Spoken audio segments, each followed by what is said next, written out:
The October sun beat down on Whalebreeze as Greta, a pregnant widow, spent her last penny on a stranger. 10 marks for Dietrich Kor. A man without hope, but with dignity. What she didn't know was that some purchases change not only the winter, but your whole life. The smell of sweat and despair hung heavy over the market square in Valabris. The October sun beat down mercilessly on the crowd as the last men of the day were put on display. Greta Monter pulled her worn scarf tighter around her shoulders, not out of shame for her bulging belly, but out of sheer necessity. 10 marks. 10 damn marks for the last one, shouted the auctioneer, pointing to the man on his left. Dietrich Kor stood upright, his shoulders straight, though deep scars marked his face and his hands were weathered from years of hard labor. His eyes, once perhaps full of fire, stared into the void, as if life had already taken everything there was to take. The crowd was silent. No one wanted a man who looked like he was already broken. No one. Then he'll go back to the workhouse. The auctioneer was already raising his hammer. Greta's heart pounded against her ribs. The last coins jingled in her pocket, all that stood between her, her little Isla, and the merciless winter. The chakra was half dilapidated, the roof was gone, and without help they would not survive the frost. "I'll offer 10 marks," she cried in a voice that sounded louder than she felt. A murmur went through the crowd. Heads turned toward her, the pregnant widow buying a man when she could barely make ends meet herself. Dietrich Kor's gaze met hers. For a moment, she saw something flash in his eyes. Surprise, gratitude, or was it just a mirage in the glaring sun? Sold to the lady. The hammer fell. The silence that followed was oppressive. Greta felt the stares on her, some mocking, others pitying. A pregnant woman buying a stranger. What an act of desperation. As she stepped forward to hand over the coins, she heard a voice hiss behind her. "The Monter has lost her mind. Buying a stable boy as if she were still a rich merchant's wife." Greta ignored the malice. She handed the money to the auctioneer, each coin a piece of her dwindling security. Dietrich Kor took a step forward. Up close, she could see that his hands were well cared for despite the calluses. His posture was that of a man who possessed dignity, even if fate was trying to bring him to his knees.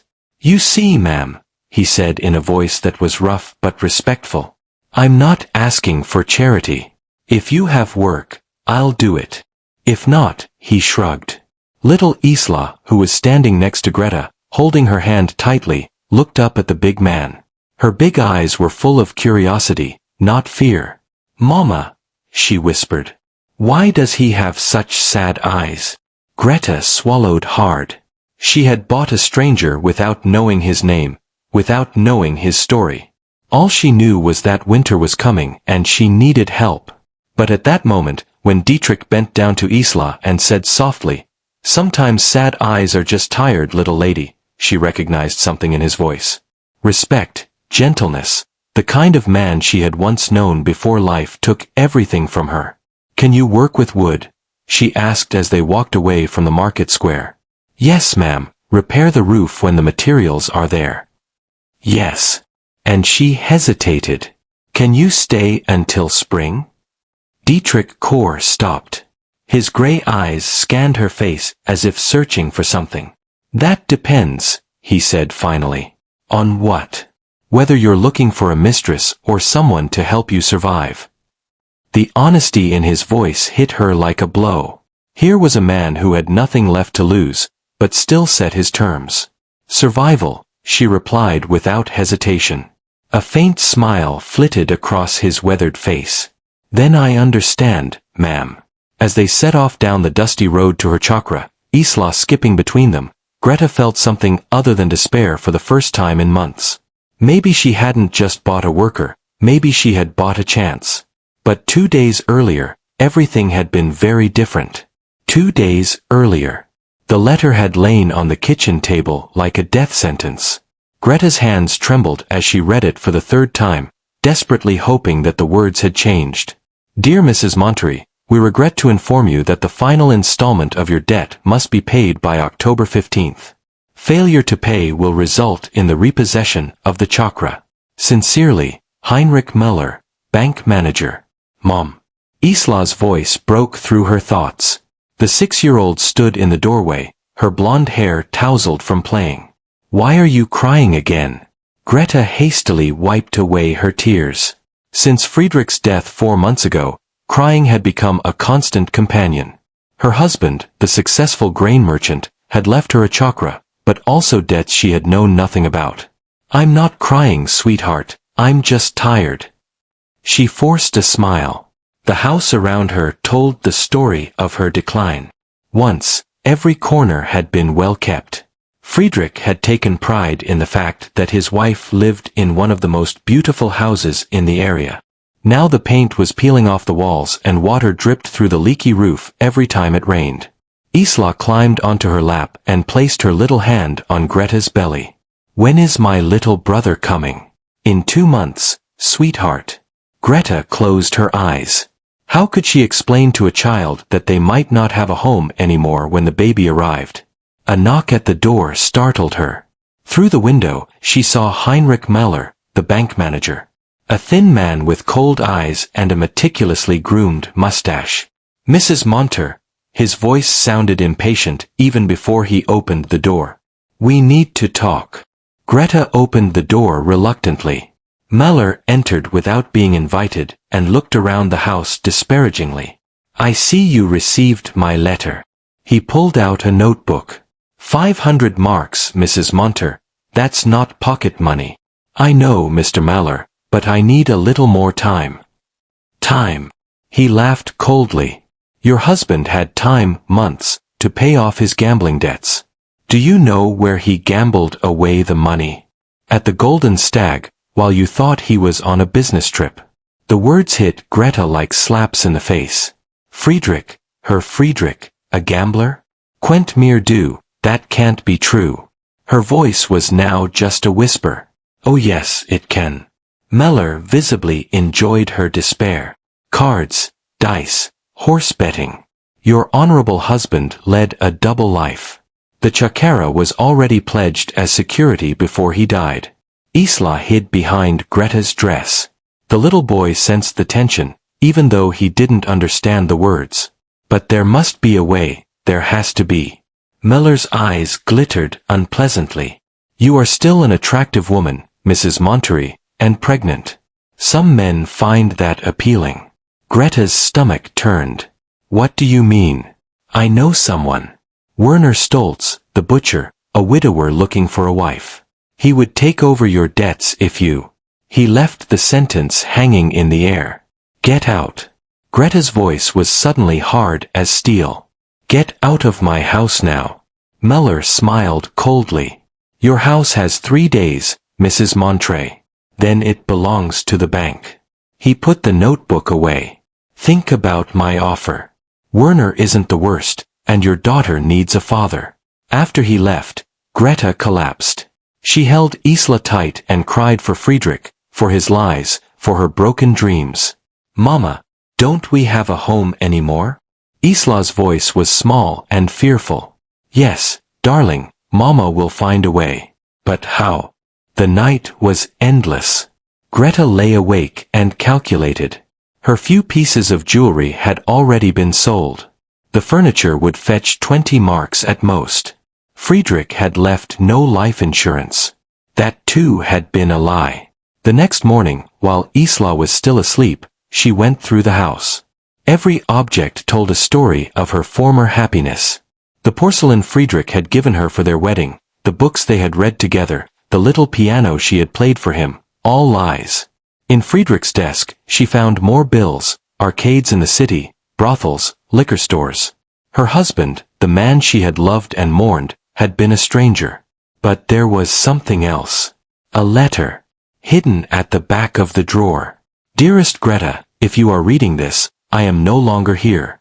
I know I have destroyed everything. I tried to win back what I had lost, but I only lost more. Forgive me, the child you are carrying deserves a better life than I could give it. You are stronger than you think. F. Greta dropped the letter. Even in death, Friedrich had been a coward. He had left her with the truth instead of fighting for it himself. But he was right about one thing. She was stronger than she thought. When Islawat left, Greta already had a plan. It was desperate and crazy, but it was her plan. Get dressed, darling. We're going into town. Where, Mom? We're going to buy help. The road to the market square in Walebreeze was long and dusty, but with every step Greta's determination grew. She would not become Werner Stoltz's new wife. She would not end up as the miller's victim. She would fight in her own way. The market square in Walebreeze was a theater of despair. Greta had heard about the auctions, men selling themselves because they had no other choice, but she had never thought she would find herself standing here one day. The air was humid and stifling. Flies buzzed around the men lined up in rows as if they were being inspected. Some were young and strong, others broken and desperate. They all had the same look in their eyes, the resignation of those who had lost everything. Mama, why are those men standing there? Isla tugged at Greta's skirt. They're looking for work, sweetheart. It wasn't a lie, but it wasn't the whole truth either.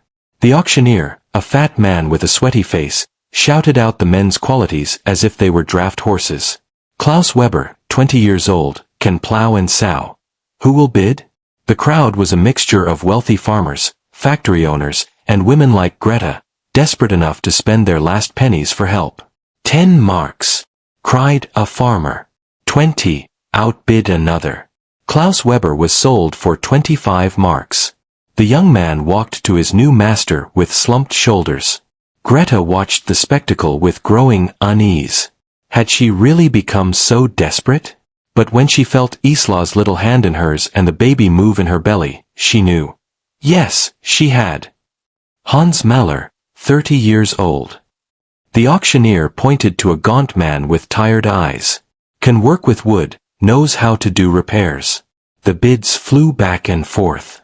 Hans went for 18 marks. Hour after hour passed. The sun beat down mercilessly and Greta felt her courage waning. Most of the men cost more than she had. Her 10 marks would only be enough for the weakest. And what use was a man who couldn't work? Ladies and gentlemen, the auctioneer wiped the sweat from his forehead. We come to the last man of the day. A murmur went through the crowd. The last man was rarely the best, usually the one no one wanted. Dietrich Kohr, 45 years old. Greta's breath caught in her throat. The man being presented was different from the others. Older, yes, and scarred. But he carried himself like a man who had once been proud. His shoulders were broad, his hands strong, and there was something in his gray eyes that the others had lost. Dignity. Former stablemaster on the estate of Baron von Steinfeld, called the auctioneer. Knows horses, can repair rooms, a man for everything. Then why was no one interested? Greta didn't understand until she heard the woman next to her whisper. He was in prison, they say he beat his master's son. What did the boy do? Asked another voice. He raped a girl, but the Kohr still got the short end of the stick. Nobility is nobility. Greta's heart began to race. A man who had fought for justice, even if it cost him everything. A man who had punished a rapist, even though he knew he would pay for it. Who will bid for Dietrich Kohr? The auctioneer already sounded bored. Silence. 12 marks, still nothing. The crowd was already beginning to disperse. 10 marks. 10 marks for the last man. Greta saw Dietrich Kohr's jaw tighten. The humiliation was written all over his face. A man who had once been respected, now being sold for the price of a chicken. But at that moment, Greta didn't see the fallen stablemaster. She saw a man who had put his principles above his safety, a man who had fought for what was right, even if it destroyed him. No one, then he'll go back to the workhouse. The workhouse was a death sentence. Men went in and never came out. Greta felt her stomach tighten. I'll offer 10 marks. Her own voice surprised her. The words had burst out before she could think about it. The crowd turned to her, she heard whispers, saw the disparaging glances. The pregnant widow Monter, buying a convict. What a scandal! She must be completely desperate, hissed a woman behind her. A disgrace, muttered another. What would her late husband say? Greta ignored the comments. Dietrich Kor's gaze had met hers, and she saw something flash in his eyes. Surprise, but also something else. Gratitude, respect, sold to the lady. The hammer fell. As Greta stepped forward to pay, she felt the eyes of the whole crowd on her. Some looked pitying, others mocking, but she held her head high. She had done what she had to do. The auctioneer took her 10 tokens, her last money, with an indifferent nod. For him, it was just another transaction. Dietrich Kor stepped up to her. Up close, she could see that his scars were old. Signs of past struggles, not recent violence. His clothes were worn but clean. Even in his humiliation, he stood tall. "My lady," he said in a voice that was rough but respectful. "I am indebted to you." "Call me Greta," she replied. "And it is I who am grateful to you." He frowned, wondering why. Because they wouldn't have to end up in the workhouse. A faint smile flitted across his weather-beaten face. "You don't know what you've bought, Mrs. Greta. I know you fought for what was right." She lowered her voice. "I know what happened to the Baron's son." Dietrich froze. "Then you also know why I spent 3 years in prison." "Yes." Greta lifted her chin, "and that's why I respect her." For the first time, she saw real emotion in his eyes. Not gratitude or surprise, but something deeper, as if someone had believed in him for the first time in years. "Can you work?" she asked as they walked away from the market square. "Yes, good, because we have a lot to do before winter comes." Isla hopped between them and looked up at Dietrich curiously. The big man smiled at the child. It was a genuine warm smile that changed his whole face. "What's your name, little lady?" he asked. "Isla, and I'm getting a little brother soon." "That's wonderful." Dietrich looked at Greta. "When is that?" "December," she replied. He nodded thoughtfully. "Then we really have a lot to do." As they set off down the dusty path to the chakra, Greta didn't feel completely alone for the first time in months. She didn't know if she had made the right decision, but she knew she had tried everything. Sometimes that was enough. The chakra looked even more miserable than Greta had feared. Through Dietrich's eyes, the eyes of a man who had once worked on one of the finest estates in the region, her home was a ruin. The roof hung at dangerous angles. The porch had partially collapsed and the small vegetable garden had long since been overgrown with weeds. The goats, their last valuable animals, bleated pitifully in a dilapidated stable. Dietrich stopped in front of the house and looked at it silently. Greta waited for his reaction. Horror, contempt, the desire to flee. Instead, he slowly walked around the building, touching the wood here and there, checking the foundations, looking at the roof from different angles. "How long has it been like this?" he finally asked. "Since the last storm in June." Greta's voice was barely audible. "I didn't have any money for repairs." Dietrich nodded, without reproach in his tone. "The foundation is solid. The wood is good, just neglected." He pointed to the roof.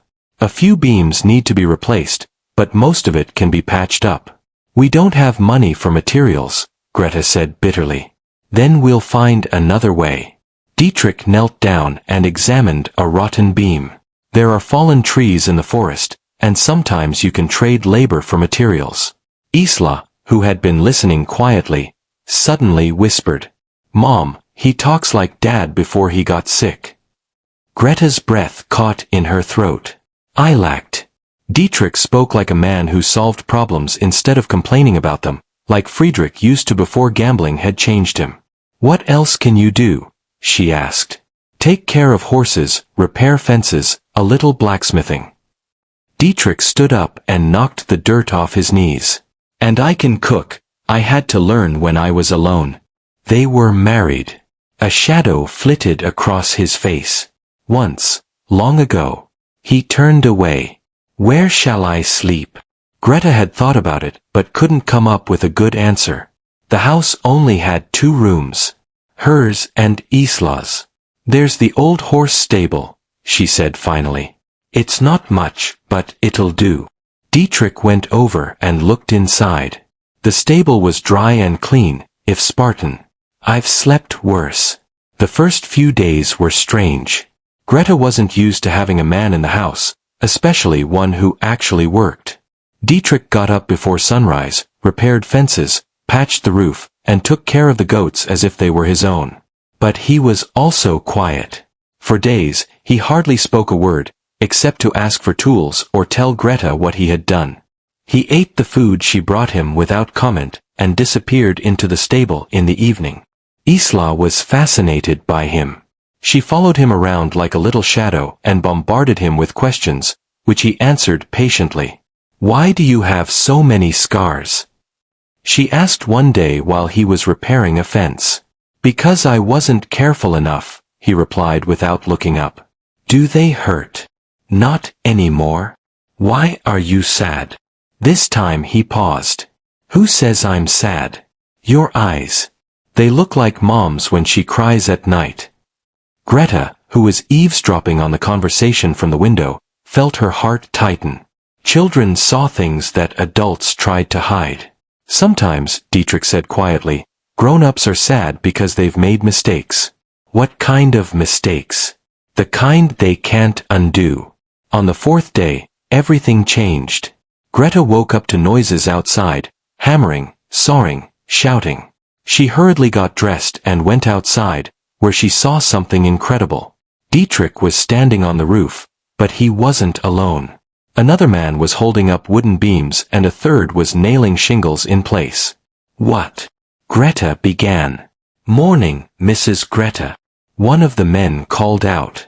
She recognized him as Thomas Weber, a neighbor. Dietrich told us you needed help, but I can't pay you. No one asked you to. Thomas laughed. My horse was lame last week. Dietrich cured him without taking a penny. So I thought I owed him a favor. The other man, Johann Richter, the blacksmith, waved from his place on the ladder and saved my son from a fight. The boy was drunk and wanted to start a fight. Dietrich took him home without making a fuss. Greta stared at Dietrich, who lowered his eyes in embarrassment. You didn't tell them they should help? No. Thomas hammered in a nail, but he mentioned that a pregnant woman alone with a child couldn't survive the winter and that it was his duty to make sure they made it. His duty. Greta felt her heart warm. Dietrich didn't see his work for her as a paid job, but as an obligation, an honor. Besides, Johann added, pointing to the half-repaired roof. Does he have a plan? Show her, Dietrich. Dietrich climbed down from the roof and took a crumpled piece of paper out of his pocket. It was a detailed drawing of the chakra, but not as it was, but as it could be. The roof was not only repaired, but reinforced. The stable had been extended, the garden redesigned, and there was even a small extension to the house. For the baby, he explained shyly. A room of its own. Greta stared at the drawing. The attention to detail was impressive. Every beam, every angle had been thought through. This was not the work of a simple stable boy. It was the vision of a man who understood how to build to stay. How do you know how to do this? She whispered. My father was a carpenter, Dietrich replied before I got to the horses. And all this? Doesn't it cost a fortune?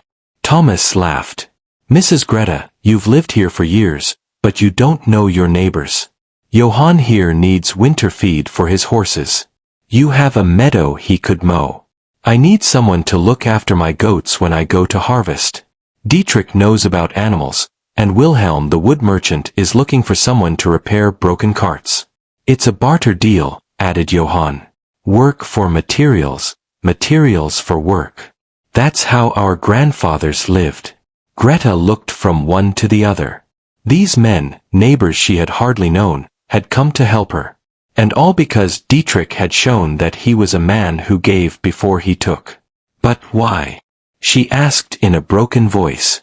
Because, Dietrich said quietly, no one survives alone. And because, he hesitated, then continued in a voice barely audible, it's the right thing to do. At that moment, Greta understood why Dietrich had spent 3 years in prison. Not because he was violent, but because he couldn't look away when injustice was done, because his conscience was stronger than his reason. Mama Isla came running, her eyes shining with excitement. The men say they're building us a beautiful house. They are, darling. Greta lifted her daughter up and looked at her intently. But why did you organize all this without talking to me? Dietrich lowered his head. They bought me to help them. I thought I should help as best I can. The simplicity of his answer hit Greta like a blow. He didn't see his situation as slavery, but as a chance to fill his life with meaning again. Dietrich, she said quietly. Look at me. He raised his head, and she saw the uncertainty in his eyes, the fear of a man who had been disappointed too many times. You didn't buy me to help me, she said. I bought you because I needed help. There's a difference. I don't understand. One makes you a servant, the other makes you a partner. The change in his face was like the sunrise after a long night. For the first time since his arrival, he stood truly upright. Not the tense posture of a man trying to maintain his dignity, but the natural stature of a man who knew his worth. Partner, he repeated, as if savoring the word. Partner, Greta confirmed. Thomas and Johann exchanged glances and grinned. Then we'd better get back to work, said Thomas. Winter waits for no one. As the men returned to their work, Greta stood for a moment and watched the hustle and bustle. For the first time since Friedrich's death, she had the feeling that maybe, just maybe, everything could be all right, but she didn't yet know that the best was yet to come. A week later, when the roof was half repaired and the chakra looked like a real home for the first time in months, Heinrich Mahler arrived. Greta saw him coming from a distance. His black suit stood out sharply against the autumn landscape. He was not alone. Two men accompanied him, tall and broad, with the cold eyes of men who were paid to intimidate others. Dietrich, who was nailing shingles to the roof, noticed the visitors immediately. His posture changed imperceptibly. He became more alert, more tense. Mrs. Monter Mahler's voice sounded impatient even from a distance. We need to talk. Greta stepped out of the house, closing the door behind her. Her hands trembled slightly, but she held her head high. Mr. Mahler, what can I do for you? The bank manager looked contemptuously at the repairs. You're wasting time and money on a house that no longer belongs to you. It's mine for 3 more days. Not actually. Mahler pulled a document out of his pocket. I have here an affidavit that you incurred further debts at the Golden Stag last night. 100 marks playing cards. Greta's blood ran cold. That's impossible. I wasn't there. Here's the signature. Mahler held the paper out to her. Greta Monterey, in black and white. Greta stared at the document. The signature looked deceptively similar to hers, but she knew with absolute certainty that it wasn't hers. This is a forgery, she said firmly. Mahler smiled coldly. Can you prove it? Do you have any witnesses to your whereabouts last night? Greta remained silent. She had been at home with Isla. No one could testify to that, she thought. Mahler put the paper away. The total debt now amounts to 600 marks. Since you are unable to come up with this sum, I hereby declare the chakra confiscated. One of the thugs stepped forward. You have 1 hour to pack your things. 1 hour. Greta's voice broke. But the baby isn't my problem. Mahler turned away. By the way, Mrs. Monterey, Werner Stolz's offer still stands. He would even take on the new debts. The sound of boots on the ladder made everyone look up. Dietrich climbed down slowly, his movements controlled and smooth. When he reached the bottom, he seemed taller than before. Or maybe the others made him seem smaller. Is there a problem here? He asked calmly. Mahler eyed him disparagingly. You must be the convict the good woman bought. Go back to your work. This is none of your business. Everything that concerns Mrs. Greta is my business. Dietrich's voice was quiet, but there was something in it that made Mahler pause. Oh, yes. The bank manager laughed nervously. And what are you going to do about it? You're a nobody, a criminal. That's right. Dietrich took a step closer. I was in prison. 3 years. Do you know why? Meller shrugged. I don't care, because you hit someone who hurt a woman. Trick's eyes became as cold as winter ice. Someone who thought his position would protect him. The two thugs exchanged uncertain glances. Suddenly, Dietrich no longer seemed like a broken man. He looked like what he was. A man who had lived with the hardest criminals in the country for 3 years. That's a threat, stammered Meller. No, Dietrich smiled, but it was not a friendly smile. It's information so you understand who you're dealing with. If you dare threaten me, I'll have you arrested. For what? I haven't done anything to you. Dietrich leaned forward and lowered his voice. Not yet. At that moment, Thomas Weber came up the path, an axe over his shoulder. Behind him followed Johann the blacksmith and 3 other men from the village. Everything okay here? Thomas asked with an innocent expression. Muller suddenly found himself surrounded by 7 men, all taller than him, all armed with tools, all with very unfriendly faces. This is intimidation, he gasped. No, said Johann calmly. These are neighbors helping their friends. Friends, Meller. Meller laughed hysterically. They're all farmers, laborers, nobody important. That's right, said Dietrich thoughtfully.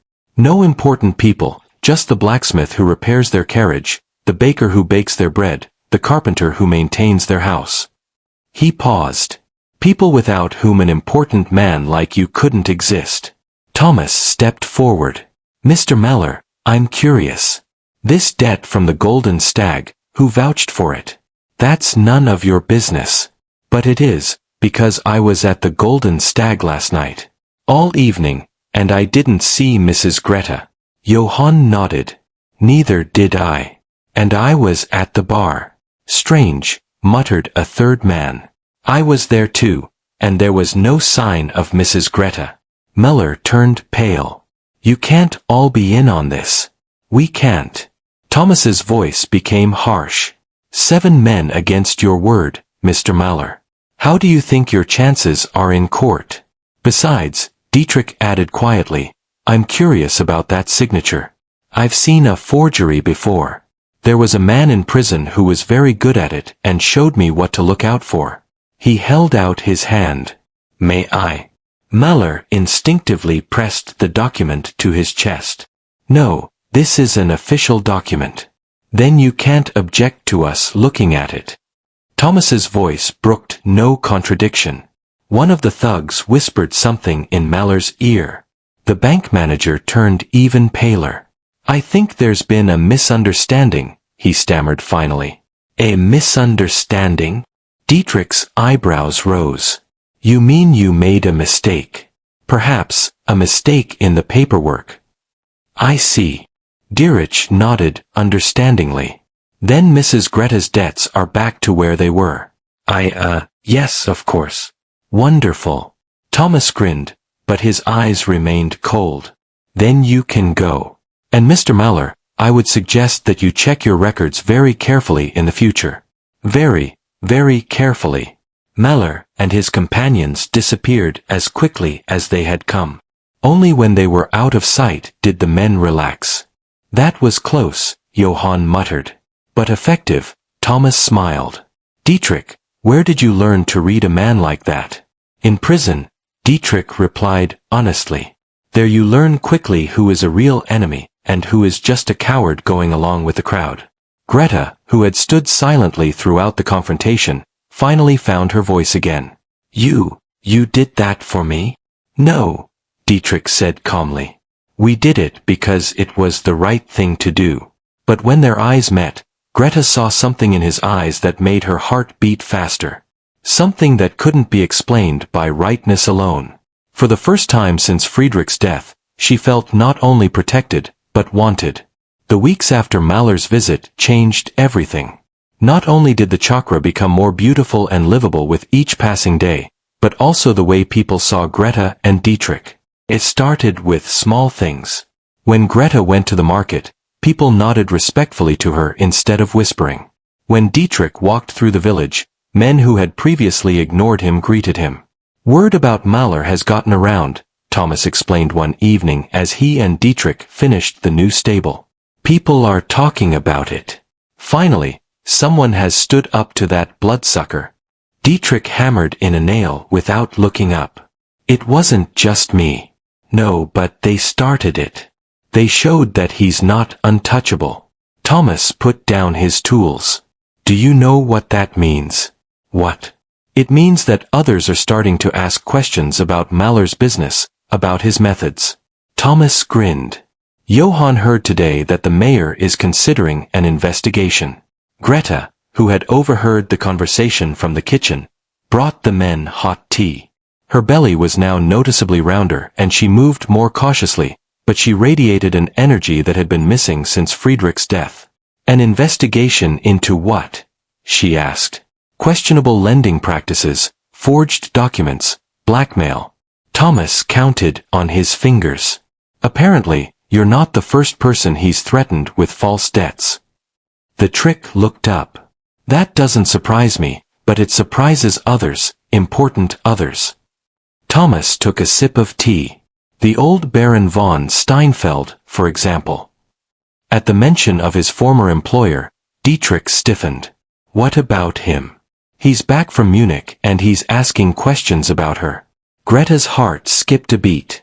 What kind of questions? The right kind of questions. Thomas reassured her. Apparently, he has heard what happened here and wants to know how the man who brought his son to justice is doing. Dietrich turned pale. His son is dead, Thomas interrupted. 2 years ago. Drunk and riding horses, he broke his neck when he fell off his horse. The silence that followed was heavy as lead. Dietrich stared at his hands, which were clenched around the teacup.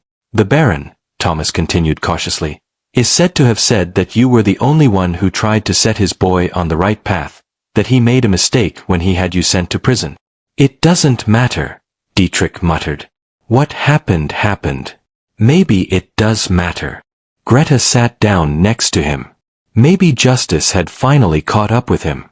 Dietrich looked at her, and she recognized the man he had once been. Before the scars, before prison, before the years of humiliation. A man with pride and principles. I don't want charity, he said quietly. This isn't charity, Greta replied. This is recognition. The next day, the Baron arrived. Greta saw the elegant carriage coming up the road and immediately recognized that this was no ordinary visitor.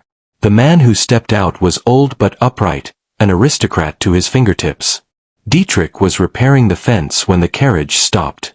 He froze, the tools still in his hands. Dietrich Kor. The Baron's voice was deep and cultured. Mr. Baron.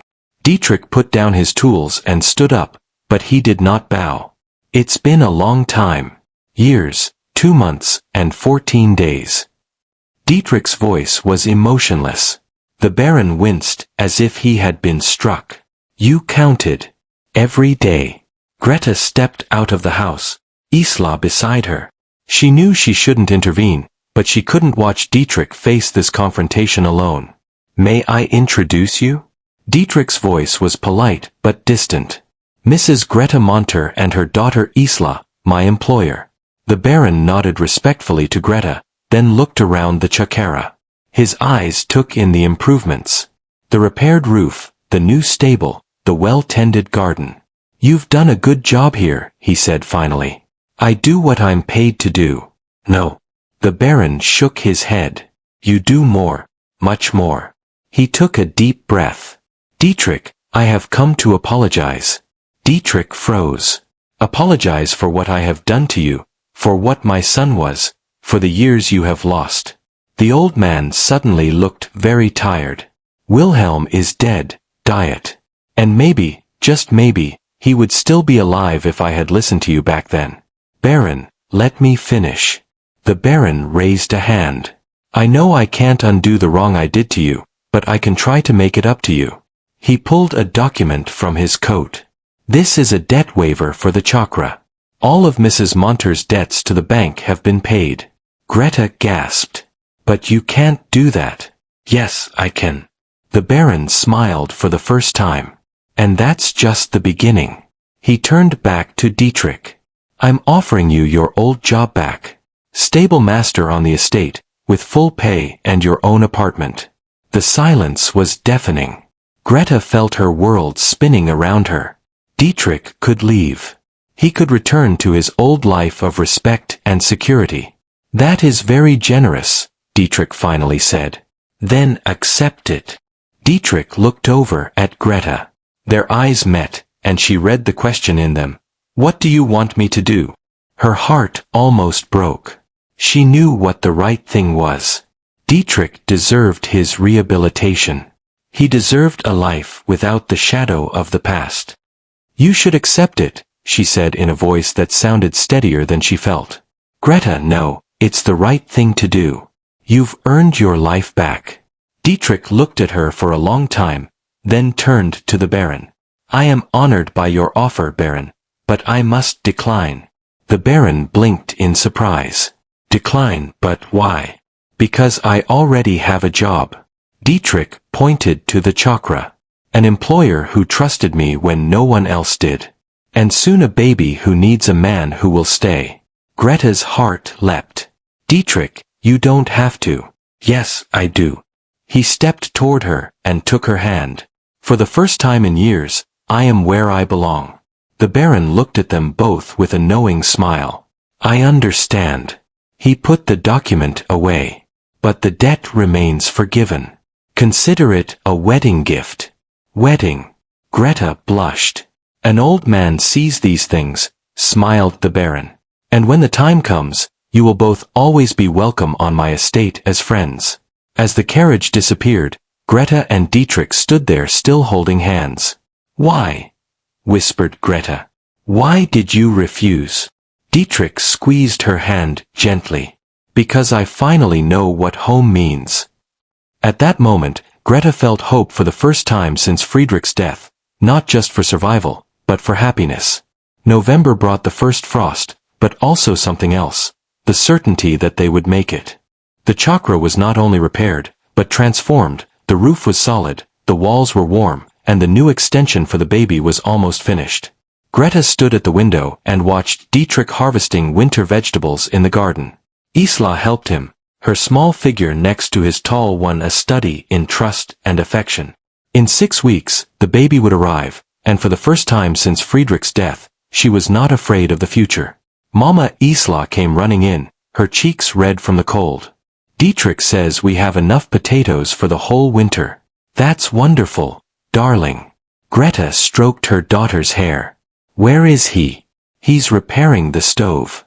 He says the baby needs it to be warm. Greta smiled. Dietrich thought of everything and of things that would never have occurred to her. He had evolved from a desperate man into someone who not only survived, but planned, hoped, and dreamed. But there was something else. In recent weeks, the glances between them had become longer, the accidental touches more frequent. When he helped her sit down or when she brought him food, their fingers lingered a moment longer than necessary. It was Friedrich who stood between them, not his memory, but his lies. How could she trust again? How could she open her heart to a man when the last one had broken it so thoroughly? A knock at the door interrupted her thoughts. Outside stood a stranger, a young man in a courier's uniform. Mrs. Monterey, I have a message for you. The letter bore the bank's seal, but not Maller's handwriting. Greta opened it with trembling fingers. Dear Ms. Monterey, I am pleased to inform you that Mr. Heinrich Maller is no longer employed by our bank. An investigation into his business dealings has revealed serious irregularities. All claims initiated by him are currently being reviewed. We apologize for any inconvenience. Sincerely, George Weber, Acting Director. Greta sank into a chair. Miller was gone. The threat that had been hanging over them for months was gone. Good news. Dietrich had come in without her noticing. She handed him the letter. He read it carefully. Then he put it aside. It's over, he said simply. Yes.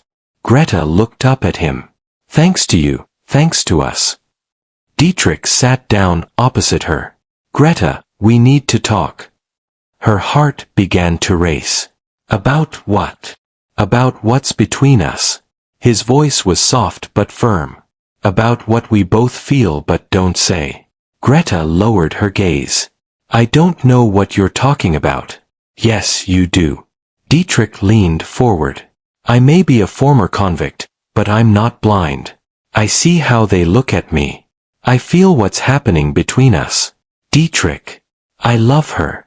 The words came out without hesitation. I love you and Isla and the baby that's on the way. I love the life we've built together. Greta's eyes filled with tears.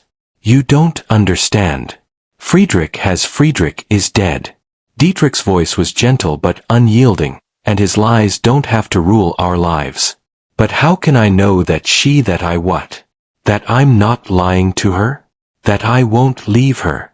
Dietrich stood up and stepped toward her. Greta, look at me. Reluctantly, she raised her eyes.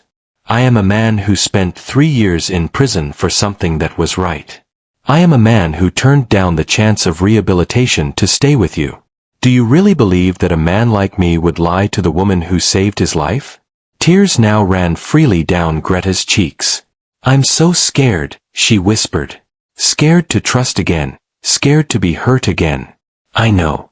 Dietrich knelt in front of her chair and took her hands. But look at what we've already accomplished together. We got through the winter, defeated Meller, built a home. Don't you think we can do this too? Greta looked into his eyes. Those gray eyes that had once been so hopeless and now shone with warmth and determination. What do you suggest? She asked quietly. Will you marry me? The words were simple, but they carried the weight of his entire soul. Not out of desperation or necessity, but out of love. Let me be your husband and Isla's father and the father of the baby. Dietrich, I know I don't have much to offer. No family, no inheritance, no glorious past. But I can offer you something Friedrich never gave you. Honesty every day for the rest of our lives. Greta closed her eyes and felt something loosen in her chest. A knot of fear and mistrust that had been there since Friedrich's death. Mama. Isla's voice made her look up. The little girl stood in the doorway, looking from one to the other. Why are you both crying? Greta laughed through her tears. Because we're happy, sweetheart. Really happy. Isla moved closer. Happy like Christmas. Better than Christmas, said Dietrich and opened his arms. Isla ran into them and he lifted her up. How would you like it if I were your dad? Isla's eyes widened. My real dad, your real dad. Forever and ever. Forever and ever. Isla wrapped her arms around his neck. Yes, yes, yes, yes. Dietrich looked over Isla's head at Greta. And what does Mom say? Greta slowly stood up, her round belly in front of her. She walked over to them and put her hand on Dietrich's shoulder. Mom says yes, she whispered. Dietrich put Isla down and took Greta in his arms. When their lips met, she tasted tears. She didn't know if they were his or hers. I promise you, he murmured against her lips. You'll never regret it. I know, she replied. I know. 3 weeks later, on a sunny December morning, they were married in the small village church. Thomas Weber led Greta to the altar. Johann the blacksmith was Dietrich's best man, and Isla scattered flowers in front of them. The old Baron von Steinfeld had come, as had all the neighbors who had helped build the chakra. Even the new bank manager was there, a friendly man who assured Greta that she would always be welcome at the bank. Do you take Dietrich Kor, this woman Greta Monter, to be your wife? In good times and in bad, in wealth and in poverty, in sickness and in health, until death do you part? Yes, I do. Do you take Greta Monter to be your husband, Dietrich Kor? In good times and in bad, in wealth and in poverty, in sickness and in health, until death do you part? Greta looked into Dietrich's eyes and saw her future reflected there. A future full of work and love, challenges and triumphs, but above all a future that they would create together. Yes, I will. When the pastor declared them husband and wife, the guests applauded and Isla shouted, Now I'm a real family. But the best was yet to come 2 weeks later. It was a cold January morning when Greta went into labor. Dietrich ran like a madman to fetch the midwife, while Isla hopped excitedly back and forth. Hours later, as the sun was just rising, Greta held her son in her arms, a healthy, strong boy with dark hair and Dietrich's gray-blue eyes. "What shall we call him?" Dietrich asked as he looked at the tiny face. "Wilhelm," said Greta without hesitation. "Wilhelm Kor." Dietrich looked at her in surprise.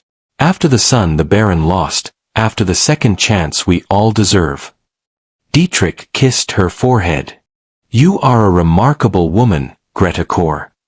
"We are a remarkable family," she corrected him. And as they sat there, Dietrich, Greta, Isla, and little Wilhelm in the house they had saved and transformed together, Greta knew that she had finally come home. Not just to a building, but to a life built on truth, trust, and love. A life they had fought for themselves. Spring came early to Whalebrise, and with it came changes that no one could have predicted 5 years ago. The Chakara was no longer just a repaired house, it had become one of the most beautiful properties in the area. Grur stood on the new porch and watched her family in the garden. Wilhelm, now a lively 5-year-old, chased chickens while Isla, now 11 and full of dignity, gently explained to him why the animals should be left alone. Dietrich worked on the new fence, his movements as natural and content as if he had never known another life. But the most remarkable thing was not the external changes. It was what had grown in their hearts. "Mama." Wilhelm came running up, his short legs working hard to keep up. "Papa says we have visitors." Greta smiled. "What kind of visitors, my darling?" "The nice old man with the big carriage." The Baron von Steinfeld had become a regular visitor, almost like a grandfather to the children. His monthly visits were highlights in their quiet country life, but today he brought a surprise. When the elegant carriage pulled up, not only did the Baron step out, but also a younger man, well-groomed, well-dressed, with the confident demeanor of a successful businessman. "Dietrich, Greta." The Baron beamed. "I would like to introduce you to someone. My nephew Alexander von Steinfeld. He has a proposition for you." Alexander stepped forward and bowed politely. "It is an honor to meet you. My uncle has told me so much about you."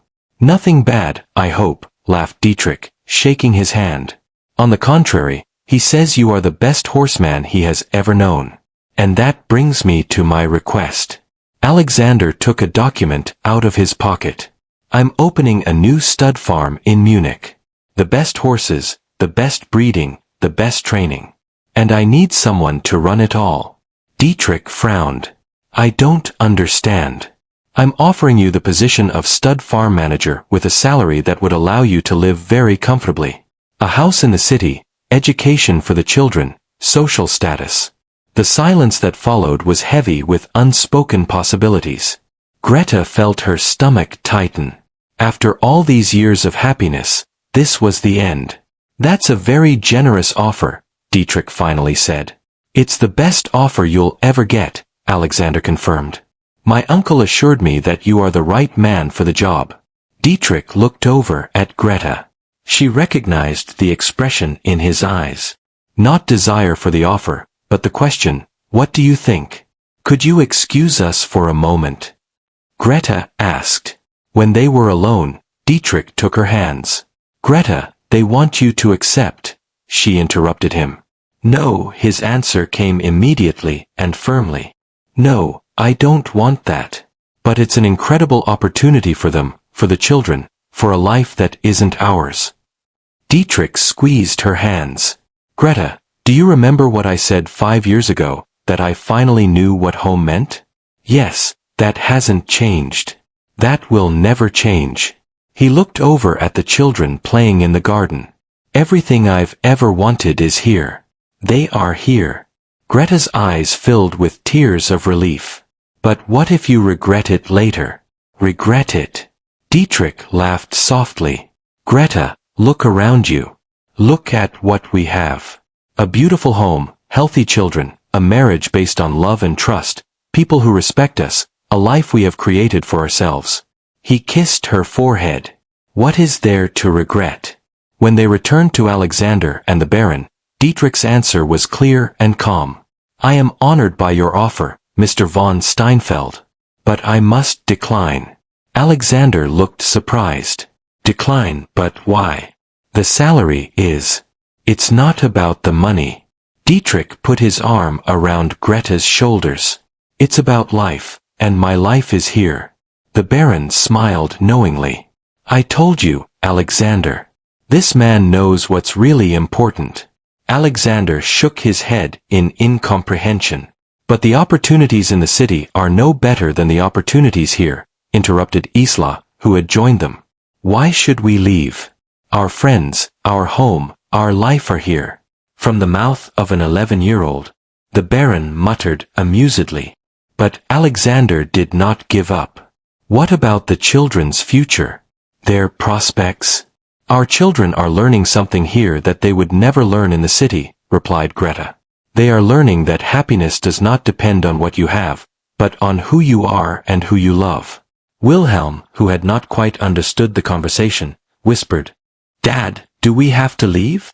No, my son, said Dietrich, lifting him up. We're staying here forever. Good. Wilhelm beamed. I like our home. When the visitors had left, the family sat together on the porch and watched the sunset. The chakra lay peacefully before them, their little kingdom that they had created with their own hands and hearts. Are you really not regretting it? Greta asked quietly. What?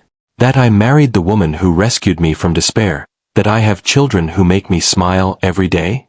That I have a home that is worth more than all the palaces in the world?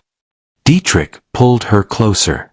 No, Greta, I don't regret a single second. Isla snuggled up to her other side. Tell us again how you met. Which one do you want to hear? Greta laughed. The romantic version or the true one? The true one, Wilhelm exclaimed. All right. Greta cleared her throat theatrically. Once upon a time, there was a desperate pregnant widow who used her last 10 marks to buy a man she knew nothing about. And it was the best purchase of her life, added Dietrich. No, Greta corrected him and kissed him gently. It was the best investment, because I invested 10 marks and got a whole life back. As the stars rose over Valabris, the COR family was still sitting together on their porch. They didn't have much by the standards of what the world considered valuable, but they had everything that really mattered. Love, trust, a home, a future they had created for themselves, and the certainty that sometimes the best decisions are those made with the heart, not the mind. In the distance, the church bell struck 10 o'clock, time for bed. Time to end another perfect day in their imperfect but perfect lives. Come on, said Dietrich, standing up. Tomorrow is another day, a day in our home, added Wilhelm. With our family, added Isla forever and ever, concluded Greta. And as they went into the house they had saved, repaired, and filled with love, they all knew that they had found the greatest happiness there is. They were home, with themselves and with each other. Thank you for coming this far, but don't go away yet. Another exciting story is waiting for you on the screen next door. Click, subscribe to the channel, and share. I'll be waiting for you there. M.